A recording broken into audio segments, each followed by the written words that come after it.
ఒకరోజు సూత పౌరాణికుడు మహర్షులతో ఇలా తెలిపినారు. స్త్రీలకు సర్వ సౌభాగ్యమునిచ్చే వ్రతము ఒకటి కలదు.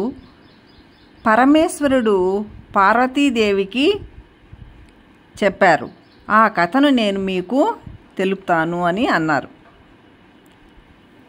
ఒకరోజు పార్వతీదేవి పరమేశ్వరునికి నమస్కరించి, దేవా, స్త్రీలు ఏ వ్రతం చేస్తే సర్వ సౌభాగ్యములతో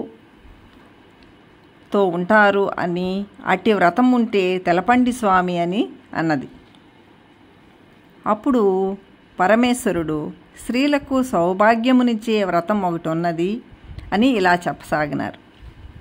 వరలక్ష్మి వ్రతము ఉన్నది అని, అది శ్రావణ మాసంలో పౌర్ణిమకు ముందుగా వచ్చే శుక్రవారము చేయవలెను అని చెప్పారు. అప్పుడు పార్వతి పరమశివునితో ఇలా అన్నది, స్వామి, ఆ వ్రతము ఎలా చేయాలి, ఏ దేవతను పూజించాలి అని అడిగారు. అప్పుడు పరమేశ్వరుడు ఇలా చెప్పారు. మగధ దేశమున కుండినంబు అనే పట్టణం ఉంది. అక్కడ చారుమతి అనే బ్రాహ్మణ స్త్రీ ఉంది. ఆమె భర్తకు అత్తమామలకు ఎన్నో ఉపచారములు చేసి వారికి అనుకూలవతిగా ఉన్నది.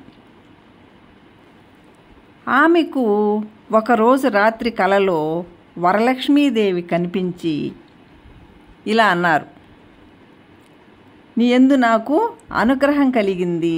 శ్రావణ మాసంలో పౌర్ణిమకి ముందు వచ్చే శుక్రవారం నాడు నన్ను పూజించమ్మా, నీకు కోరిన వరములిస్తాను అని పలికింది.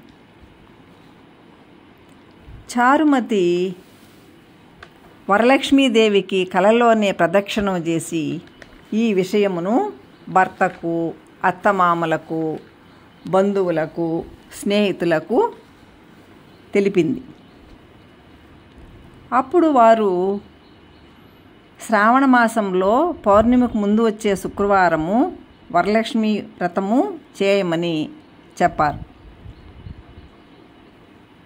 ఆమె శ్రావణ మాసము ఎప్పుడు వస్తుందా అని చూస్తూ ఉంది. శ్రావణ మాసము రానే వచ్చింది. శ్రావణ మాసంలో పౌర్ణమికి ముందు వచ్చే శుక్రవారము చూసి ఆమె స్నేహితులకి, బంధువులకి అందరినీ పిలిపించి వరలక్ష్మి వ్రతం మనము చేద్దామని అందరినీ పిలిచింది. అందరూ వచ్చి అనేక నైవేద్యములు, పండ్లు, పూలు సమర్పించారు అమ్మవారికి. ఈ విధముగా అందరితో ఆమె వరలక్ష్మి వ్రతము చేసింది.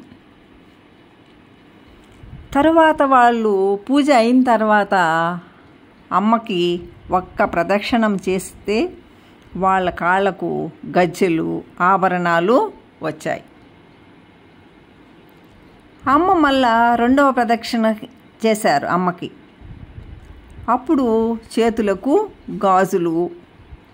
మూడో ప్రదక్షిణ చేస్తే స్త్రీలకందరకు బంగారు ఆభరణాలతో మెరిసిపోయారు. వారి గృహములంతా బంగారుమయమైంది. స్త్రీలను వారి వారి ఇళ్లకు పిలుచుకుని వెళ్ళడానికి ఏనుగులు, గుర్రములు వచ్చి చారుమతి ఇంటి ముందు నిలబడ్డాయి. బ్రాహ్మణులకు వారు దక్షిణ ఇచ్చి వారి ఆశీర్వాదం తీసుకుని గుర్రములు, ఏనుగులు ఎక్కి వారి వారి ఇళ్ళకి వాళ్ళు బయలుదేరారు. ఇదంతా చారుమతి వలనే కదా మనకి కలిగింది అని వాళ్ళు ప్రతి సంవత్సరము వరలక్ష్మి వ్రతం చేసుకుందామని అందరూ అనుకుని ప్రతి సంవత్సరము వరలక్ష్మి వ్రతం చేసుకుని సుఖంగా జీవించారు. ఈ కథను చదివిన వారికి, విన్నవారికి శుభము కలుగుతుంది.